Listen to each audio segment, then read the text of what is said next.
estudiado y reflexionado la semana pasada acerca de la hospitalidad, la verdadera hospitalidad como un deber cristiano. Bendecid a los que os persiguen, bendecid y no maldigáis. En este versículo, la palabra bendecir significa literalmente amabilidad o mostrar amabilidad y mostrar amor. Es decir, ser amables y amar a los que nos persiguen, a los que nos hacen daño, a nuestros enemigos, a los que nos ofenden, a los que nos injurian o a los que nos persiguen literalmente por causa de nuestra fe. Creo que este deber cristiano, que es un deber espiritual, que no solamente aparece aquí, sino que el propio Jesús, como veremos a continuación, lo enseñó, es uno de los más difíciles de llevar a cabo, ¿verdad? Si somos honestos, somos sinceros con nosotros mismos y con el Señor, bendecir, ser amable, ser amoroso, amar como Jesús nos demanda a las personas que no nos hacen ningún bien, sino todo lo contrario, que nos dañan, que nos ofenden, que nos injurian. Es difícil de llevar a cabo e incluso para nuestra mente humana es difícil de comprender. Pero como creyentes, siguiendo el mandamiento del Señor, el mandamiento del propio Jesús, debemos amar y debemos orar por los que nos persiguen, por los que nos injurian, por nuestros enemigos.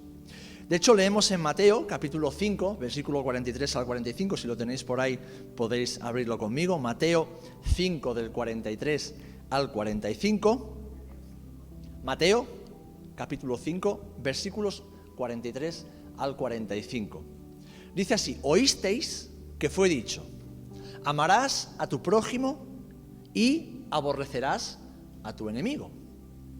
Pero yo os digo, ¿vale? Jesús cita lo que les enseñaban a los judíos y él dice, pero yo os digo, amad a vuestros enemigos, bendecid a los que os maldicen, haced bien a los que os aborrecen y orad por los que os ultrajan y os persiguen, para que seáis hijo de vuestro Padre que está en los cielos, que hace salir su sol sobre malos y sobre buenos, y que hace llover sobre justos e injustos.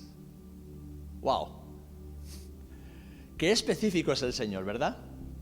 Porque dice que amemos, dice que bendigamos, dice que hagamos bien y dice que oremos por las personas que son nuestros enemigos, por las personas que nos maldicen, por las personas que nos aborrecen, por las que nos ultrajan y por las que nos persiguen. Hay momentos en que Jesús es más general, ¿no? Pero en este caso está siendo muy concreto, está siendo muy específico y está dando un mandamiento. El otro día en la reunión o en la clase de varones de Hombría al Máximo reflexionábamos precisamente de esto, de que Dios no hace invitaciones al hombre. Dios no le dio 10 invitaciones a Moisés, Dios le dio 10 mandamientos. Y Jesús no dijo una nueva invitación os doy, que dijo un nuevo mandamiento os doy, que os améis unos a otros como yo os he amado. ¿Por qué? Amar es un mandamiento. Amar no es una opción, no es un sentimiento, no es una invitación. De acuerdo a la Escritura, si yo me digo ser un hijo de Dios, yo estoy obligado por el Dios en quien he creído a amar a mi prójimo. No es opcional. No es si lo siento, si no lo siento, si me siento más motivado, más animado, si esa persona hace o no hace. No. Yo estoy obligado por la ley de Cristo, escrita en mi corazón por el Espíritu Santo, a amar a mi prójimo. Si hacemos una exégesis correcta de este texto que vemos en Mateo, y tenemos en cuenta el contexto en el cual Jesús enseñaba, debemos tener en cuenta algo importante y que Jesús hace mención a ello. habéis oído, se os ha enseñado que améis a vuestros amigos, a vuestro prójimo, y que aborrezcáis a vuestros enemigos. ¿Por qué Jesús dice esto? Bueno, porque en el tiempo de Jesús, lo que los líderes religiosos enseñaban en las sinagogas y enseñaban a sus discípulos, a los judíos en general, era que solo se debía amar a los judíos. Solo se debía amar a los hijos de Israel, porque era la nación escogida y por lo tanto la única obligación del judío, del hebreo, del hijo de Israel, era amar a los hijos de Israel. Ellos creían que Dios nada tenía que hacer con las naciones paganas o con las naciones gentiles, con los no judíos. Así que solamente el judío, el hebreo, era considerado como el prójimo, como el amigo. Ellos no consideraban a los gentiles como el prójimo, sino que además, en su fanatismo religioso, en su legalismo religioso, despreciaban a todo aquel que no era judío. Y en ese contexto llega el maestro, llega un rabino de Nazaret. ¿De Nazaret puede salir algo bueno? Y les dice: se os ha enseñado que no améis, que aborrezcáis incluso a vuestros enemigos, a los que no son judíos. Pero yo os digo que no es así. Que no solamente no tenéis que aborrecerlos, sino que tenéis que amarlos. Que tenéis que bendecirlos. Que tenéis que ser amables y hacerles el bien. Y que además tenéis que orar por ellos. Por eso nosotros también, cuando oramos por la iglesia perseguida, tenemos la costumbre de orar por los perseguidores. Porque el apóstol Pablo era un perseguidor. El apóstol Pablo era un talibán de la época posterior a Jesús. Y estoy seguro de que habría hermanos que estaban siendo perseguidos, que estaban tal vez escondidos en sus casas esperando la llegada de Pablo, que estarían orando por él. Y quién sabe si el encuentro de Pablo con Jesús en el camino a Damasco no sea también fruto de las oraciones de la iglesia, que oraban por él y decían: Señor, toca el corazón de Saulo, toca el corazón de este que nos persigue, toca el corazón de este que consentía cuando tu siervo Esteban era lapidado. Toca su corazón, Señor, él te necesita más que nadie. Y el Señor, que tenía un plan con Saulo, escuchó las oraciones de los santos. Así que vemos que este rabino, este maestro que venía de Nazaret, de dudosa reputación por cómo todo el mundo creía que había sido su concepción, les dice: no, yo os enseño algo distinto y algo mejor. No solamente no aborrezcas, sino que ama. Jesús enseña que debemos amar a todo aquel que está en necesidad. Toda persona que está en necesidad es nuestro prójimo. Y usa, si vemos un poquito antes en el texto, y lo vemos también en el Evangelio de Lucas, vemos que usa una parábola, la del buen samaritano. ¿Y a quién pone como malos ejemplos Jesús en la parábola del buen samaritano en Lucas 10, del 29 al 37? ¿A quién pone como malos ejemplos? Pues al sumo sacerdote, o al sacerdote, en este caso.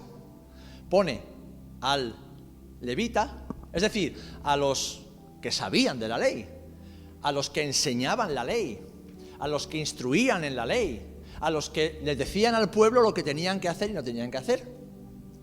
Los pone como malos ejemplos. En cambio, ¿a quién pone como buen ejemplo de lo que tiene que ser un hijo de Dios? A un samaritano, a un impuro, a un medio gentil. Porque para los judíos, los samaritanos no eran solamente, no eran judíos de segunda clase, es que eran como un espécimen raro, un híbrido. ¿Por qué? Porque eran personas que cuando Israel había sido expulsada de la tierra por los asirios y babilonios, habían sido traídas de otras naciones. Y un grupo de ellos fue establecido en el reino del norte, y concretamente en Samaria. Y estos, en su ignorancia, pero por miedo a que los dioses del lugar, es decir, de Israel, los atacasen, abrazaron la fe judía mezclada en algunos aspectos con el sincretismo religioso de las naciones de las que venían. Todos conocemos también el pecado de Jeroboam. Y ahí se mezclaba un poco todo. Así que para los judíos que habían vuelto de la diáspora, los samaritanos no eran dignos de su respeto, no eran dignos de su saludo, no eran dignos de su misericordia y mucho menos de su amor. Por eso cuando Jesús pasa por Samaria y se pone no solamente a hablar con una mujer, que en aquel contexto no estaba permitido. Una mujer no podía hablar con un hombre que no fuera de su familia o que no fuera su esposo. Pero es que además, como la mujer misma nota en Juan capítulo 4, dice: ¿no sabes que judíos y samaritanos no nos hablamos? ¿Por qué? Porque los judíos despreciaban a los samaritanos. Así que Jesús, en su enseñanza, ¿qué dice? Que el que actúa como un verdadero hijo del reino es precisamente un gentil, un samaritano. Hay un hombre que es atacado, todos conocemos la historia. El sacerdote pasa de largo, el levita pasa de largo, pero el samaritano se detiene. ¿Jesús qué dice? Lo vemos en el texto, dice en el versículo 27 de Lucas 10. Amarás al Señor tu Dios, cuando le pregunta a este escriba, ¿qué tengo que hacer, no? Dice, amarás al Señor tu Dios con todo tu corazón y con toda tu alma y con todas tus fuerzas y con toda tu mente. Y después le dice, y a tu prójimo como a ti mismo. Entonces, ¿quién es nuestro prójimo? ¿Quién es nuestro prójimo? Según Jesús. Todo el mundo. Todo el mundo. ¿Por qué? Porque el amor es un mandamiento. Y si pone el ejemplo de una persona que está tirada en el suelo, es decir, que necesita ayuda, está diciendo que cualquier persona que necesita ayuda es nuestro prójimo. Y sea espiritualmente hablando, o materialmente hablando, humanamente hablando, toda persona sobre la faz de la tierra tiene necesidad. Así que el Señor nos está diciendo que todo el mundo, sin importar la nacionalidad, sin importar la religión, sin importar la condición social, sin importar si es hombre o mujer, todo el mundo es nuestro prójimo. Porque todos necesitan a Jesús y en algún momento todos necesitan también una mano, un abrazo, alimento, abrigo o compañía. Y es lo que Jesús les está enseñando.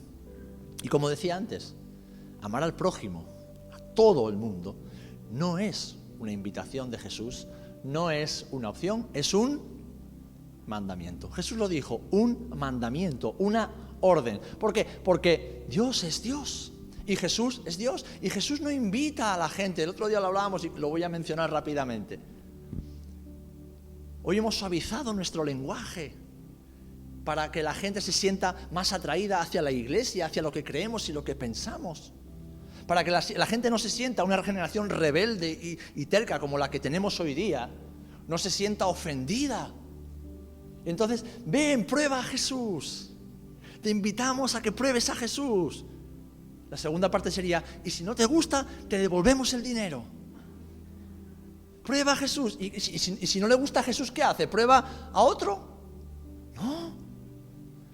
Pablo dijo que lo que el Señor le ordenó fue que ordenara a todo hombre que se arrepintiera de sus pecados. Lo vemos en el libro de Hechos. Él no dice que invitara a la salvación, no, que ordenes a todo hombre que se arrepienta de sus pecados. Es una orden, ¿por qué? Porque Dios es el Señor, Jesús es el Señor y Jesús no invita, Jesús ordena. ¿Recuerdan la parábola o la historia de la invitación a las bodas? Vete y dile a estos que vengan a mi boda, que está todo preparado. Uno no podía porque había comprado un campo, otro tenía que atender a no sé qué. ¿Y qué dice el Señor de la historia? Pues ahora coges a todos y les ordenas que vengan a mi boda. ¿Qué está haciendo entender el Señor en esta parábola? Que Él no está invitando a la gente a la salvación. Él ordena a los hombres y a las mujeres a que se arrepientan. Por lo tanto, nos pone en la posición de obedecemos o nos rebelamos. Así de sencillo.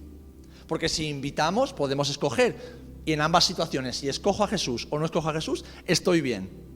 No ese es el mensaje del Evangelio. Si obedezco a Jesús, soy salvo. Entonces estoy bien. Aunque en la tierra no me vaya siempre bien, pero estoy bien, porque sé que mi seguridad y mi garantía eterna están aseguradas. Pero si no obedezco a Jesús, entonces tengo un gran problema. Pues esto pasa con el amor también. A veces, en esta sociedad tan romántica y romantizada, tan erotizada, tan sentimentalista, que desconoce el verdadero significado del amor, los creyentes podemos caer en la trampa de: es que este hermano no me cae demasiado bien, ¿por qué tengo que amarle? Y a ese vecino que me hace la vida imposible, ¿a ese yo tengo que amar? ¿Y al que me pinchó las ruedas del coche tengo que amar? ¿O al que me robó? ¿O al que me insulta todos los días? ¿A ese tengo que amar? Pues según Jesús, el Dios a quien servimos y obedecemos, sí, lo tenemos que amar. Y la pregunta típica, ¿cuántos dicen amén? Ahora bien, ¿vale? Ahora bien, aquí surge una cuestión que por lo menos a mí me parece importante e interesante. Vemos que en el Antiguo Testamento se menciona a menudo de castigar a los enemigos de Israel. Lo vemos, por ejemplo, en 1 Samuel, capítulo 15, en los primeros versículos, ¿no? Dios castiga a sus enemigos e incluso utiliza a sus siervos para castigar a sus enemigos. Y de hecho, si miramos ya en el Nuevo Testamento, vemos al mismo Jesús, lo encontramos en Marcos 11 y en Juan 2, cuando vemos la purificación del templo. Vemos a Jesús que se airó gravemente, severamente, contra los saduceos que controlaban el templo de Jerusalén y traficaban en él, y también, como vemos en Mateo 23, contra los escribas y los fariseos, que eran los que enseñaban la ley y cargaban a la gente con pesadas cargas que ellos mismos ni se acercaban a ellas, pero que además se enriquecían abusando de la ignorancia de las personas. Y vemos a Jesús, leer el capítulo 23 porque es buenísimo, vemos a Jesús llamándoles de todo, confrontándolos y llamándolos de todo: sepulcros blanqueados, generación de víboras, mentirosos, fraudulentos, engañadores, abusadores, les llama de todo, los está confrontando. Entonces, mi pregunta, y a lo mejor es la tuya, no lo sé, por lo menos es la mía. Yo cuando leo la Biblia constantemente me hago preguntas, ¿no? Y luego, pues, escarbo y escarbo hasta que el Señor me da alguna respuesta.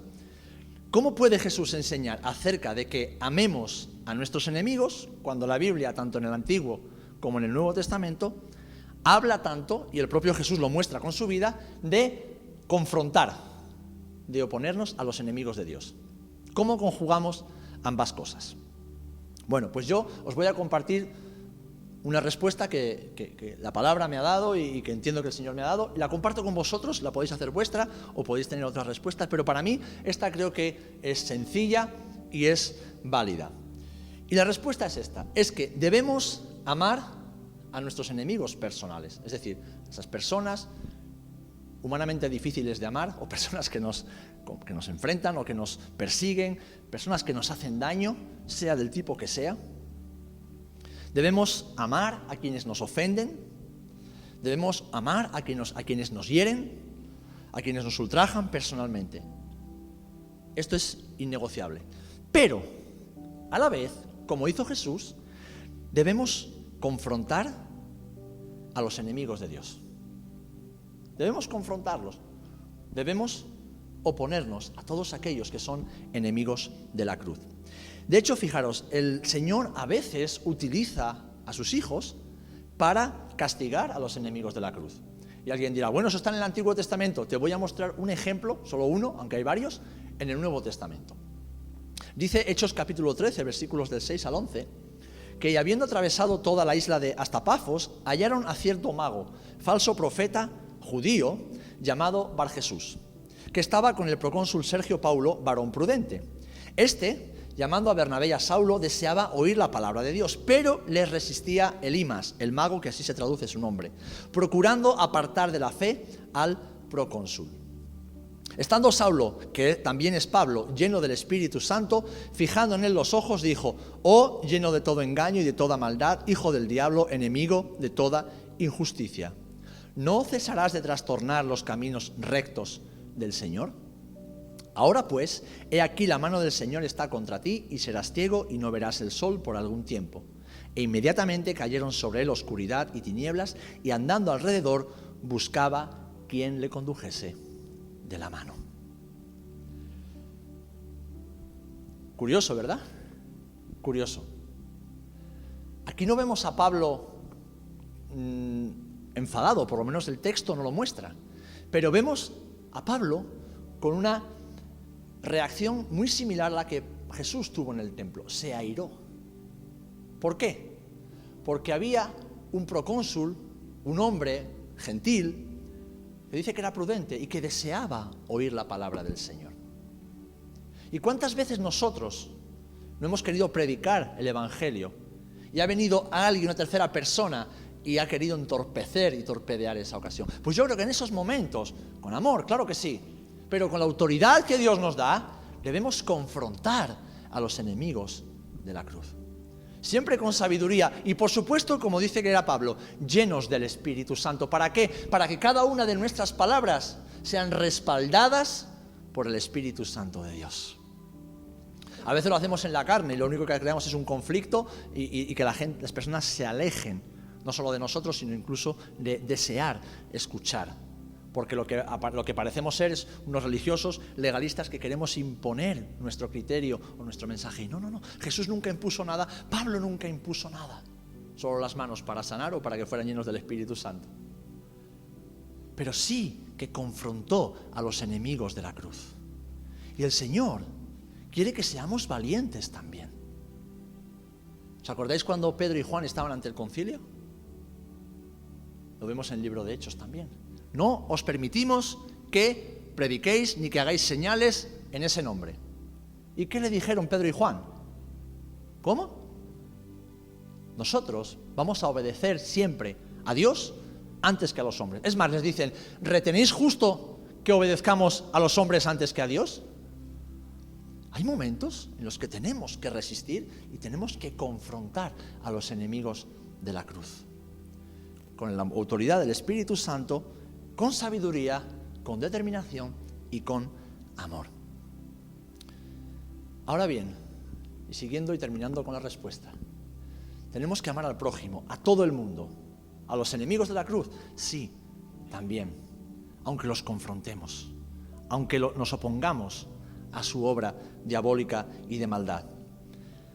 Aborrecemos lo que hacen, detestamos lo que hacen, rechazamos lo que hacen y confrontamos lo que hacen con autoridad, pero amamos a la persona.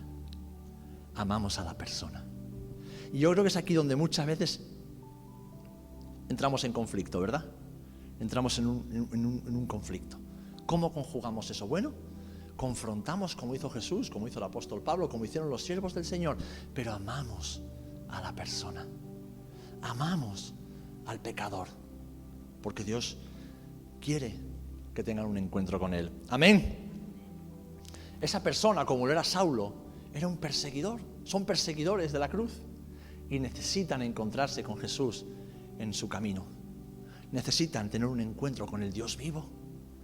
Y tal vez nosotros seamos las personas que debemos orar por ellos, precisamente nosotros, para que vean el amor de Dios en aquellos a quienes persiguen. Si veis las epístolas del apóstol Pablo, vemos como en diferentes momentos, incluso cuando ya Pablo era un anciano y recordaba su conversión, como Pablo aún sufría, como Pablo aún tenía dolor en su corazón por haber perseguido a sus hermanos, por haber perseguido a los santos, como él dice. Cuando él presenta su defensa y presenta su testimonio ante Félix, ¿qué le dice? Yo perseguía a los santos. Habían pasado años, ya Pablo estaba encaminándose hacia los últimos años de su vida y todavía le dolía. Dice, yo consentía mientras a Esteban lo mataban. O sea, Pablo quedó tan impactado al principio de su conversión por el amor de aquellos a quienes él perseguía, que incluso al final de sus días él recordaba eso. Una mezcla de gratitud y tal vez de dolor todavía, ¿verdad? Pero aún recordaba eso. ¿Quién es mejor que nosotros para ser instrumentos en manos de Dios? Y que el Señor alcance a quienes nos persiguen, a quienes nos hacen daño, a quienes nos ultrajan, a quienes hablan mal de nosotros, a quienes nos critican. Una de las cosas que yo he aprendido en mi corta vida, todavía son 42 nada más, me quedan otros 45 por delante por lo menos, si el Señor no viene antes, es que lo que dice la palabra de bendecir a nuestros enemigos es maravilloso. Uno, porque nuestro corazón se mantiene siempre sano, se mantiene puro, se mantiene limpio de toda carga. Y segundo, porque dice la palabra en el Antiguo Testamento incluso que ascuas de fuego amontonas sobre la cabeza de tu enemigo. Es decir, le estás pasando la pelota sobre su tejado y le estás dejando que sea Dios el que lo juzgue, que sea Dios el que trate con él, y que cuando se arrepienta y vuelva en sí, la persona a la que se encuentre seas precisamente tú, sea precisamente yo, con el amor de Jesús, con el amor del Padre, con la bendición del Espíritu Santo. Evidentemente, hermanos y hermanas, esto no lo podemos hacer por nuestras fuerzas. Que levante la mano el que diga que le es fácil amar a las personas que le hacen daño. A ninguno. Nos sale de forma natural. Solo podemos hacerlo con las fuerzas que Jesús nos da. Solo podemos hacerlo por medio del Espíritu Santo de Dios, siendo y viviendo llenos del Espíritu Santo. El lunes, en una reunión de pastores, un hermano, pastor, compartía y decía: hermanos, llevo 30 años en el ministerio y siempre he creído que ser lleno del Espíritu Santo era una cosa, y en estos últimos años el Señor me está añadiendo luz a la luz que ya tenía. Dice, una persona llena del Espíritu Santo es una persona que siempre obedece a Dios. Es una persona obediente hasta las últimas consecuencias. Porque alguien que está lleno de Dios, lo que anhela, desea y busca es hacer la voluntad de Dios. Alguien que está lleno del Espíritu de Dios, anhela y desea y busca hacer la voluntad del Padre todo el tiempo, en cualquier circunstancia, pase lo que pase. Porque el hacer su voluntad, como dice el salmista, es su deleite, es su gozo, es su alegría, es su satisfacción, es su plenitud. Así que cuando amamos a nuestros enemigos, aunque confrontemos el mal que nos hacen o el mal que hacen a la obra, cuando los amamos, estamos siendo llenos de la plenitud de Jesús. Estamos siendo esos hombres y mujeres que hacen como Jesús hizo. Padre, perdónalos, es que no saben lo que hacen. No saben lo que hacen. Saben, yo como pastor lo tengo fácil porque soy el blanco fácil para muchas críticas y murmuraciones a veces, ¿no? Porque el que está enfrente es fácil y lo asumimos con naturalidad. Pero si yo sé que alguien está hablando mal de mí, alguien está murmurando, y yo lo sé, ¿saben? Es la primera persona a la que voy a abrazar. Es la primera persona a la que voy a amar. Es la primera persona a la que me voy a esforzar para que entienda que no hay nada que pueda hacer, por mucho daño que me quiera hacer, que me vaya a apartar de lo que Dios me manda. Y es que lo ame, que lo bendiga, que ore por él o por ella, que lo abrace y que no lo suelte. Y no siempre es fácil. Y a veces uno tiene que hacer morderse el puño y morderse la lengua. Pero no es una invitación, es un mandamiento. Amar, amar, perdonar, perdonar, restaurar, restaurar. La segunda parte del versículo, y ya concluyo, dice así: bendecid y no maldigáis. Bendecid y no maldigáis. Hermanos, hermanas, creo que estamos de acuerdo en esto. Jesús es nuestro ejemplo en todo, ¿verdad? Él es el sumo ejemplo. Él es el modelo a seguir. Él es el varón perfecto. Él es Dios visible a los hombres. Así que Él es el modelo, Él es la guía que debemos seguir en todo y para todo. Pues sabéis, Jesús, en vez de rebelarse, pudiendo haber bajado de la cruz y haber terminado con todos sus enemigos, Jesús no se rebeló contra la voluntad del Padre. Jesús oró por sus perseguidores. Padre, ten misericordia de ellos, no saben lo que están haciendo. Padre, perdónalos. Jesús, en vez de acusar a los que lo acusaban falsamente, Jesús los perdonó. Los perdonó. ¿Y saben por qué los perdonó? Porque ya los había amado. Él lo dice en su palabra. Él, a los que el Padre les dio, los amó hasta el final. También a Judas. También a Pedro. ¿Se imaginan la cara de Jesús viendo a Pedro agachando la cabeza después de que cantó el gallo? Yo no me imagino a Jesús diciendo, te lo dije, cabezón. ¿No? Me imagino a Jesús diciendo, te lo dije, pero te amo. Por eso, cuando Jesús resucitó, ¿a quién fue a buscar? A los discípulos. ¿Y quién fue el primero que corrió a él? Pedro. ¿Y con quién tuvo la charla? Con Pedro. Jesús, en vez de odiar a los que le odiaron, porque Jesús tuvo, ahora se llaman haters, ¿no? Los haters. Tuvo un montón de gente que lo odiaba, que lo aborrecía, que le tenía tirria. Jesús los amó. ¿Por qué? Porque Jesús no vino a traer muerte. Jesús vino para darnos vida, y vida en abundancia. Amén. Pues eso es precisamente, hermanos y hermanas, lo que hacemos cuando obedecemos al mandamiento de amar, de bendecir a los que nos persiguen, de bendecir y no maldecir. Eso es lo que hacemos. Traemos vida. Traemos vida en abundancia. ¿Por qué? Porque el rencor mata. La falta de perdón mata. El resentimiento mata. La crítica, la murmuración mata. El aborrecimiento mata.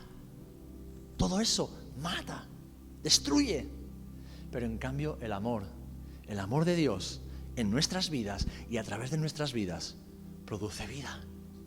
Produce vida. Y si el Señor nos ha perdonado a nosotros, ¿quiénes somos nosotros para no perdonar a los demás? Y si el Señor ha derramado de su Espíritu Santo en nosotros, y con su Espíritu Santo el potencial para poder amar como Él ama, ¿quiénes somos para cortar ese caudal y no permitir que el amor de Dios fluya a través de nuestras vidas? Si somos instrumentos de vida, de vida, de vida. Así que, teniendo como base lo que hemos estado escuchando y orando, pero sobre todo como ejemplo a nuestro Señor Jesucristo, bendecid a los que os persiguen, bendecid a vuestros enemigos, amad a vuestros enemigos, amadlos. Amadlos aunque duela y hasta que duela. Amad. Ayer, mientras ministrábamos a una joven pareja que se van a casar pronto, él nos decía, un día me dijeron, pastor, que el matrimonio es, ¿cómo me dijo? Es una máquina de matar el ego. Y digo, claro. Es que en el matrimonio el ego, el yo, tiene que morir todos los días. Porque según dice la Biblia, ya no sois más dos, sino uno. Ya no es tú y yo, es nosotros. Y claro, eso mata el ego, mata el yo todos los días. Y sobre todo te confronta con tu capacidad de amar en toda circunstancia.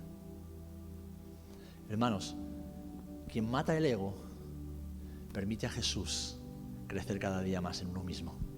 Y quien deja que Jesús crezca en su vida, permite que el amor de Jesús se manifieste. Y Charlie lo dice muchas veces, ¿verdad? Somos bendecidos para bendecir. Somos hijos de bendición, no somos hijos de la ira. Somos hijos de bendición. Por lo tanto, de nuestra boca solo debe salir bendición. Palabras de bendición, palabras de vida, palabras y gestos de amor. Un amor voluntario, porque el amor de Dios apela a la voluntad del hombre de escoger, amar, pase lo que pase, sin distinción. Un amor que da vida, un amor que produce vida, un amor que sana, un amor que restaura, un amor que une, un amor que permite a Dios hacer cosas nuevas y cosas buenas. Amén. Qué gran desafío, ¿verdad?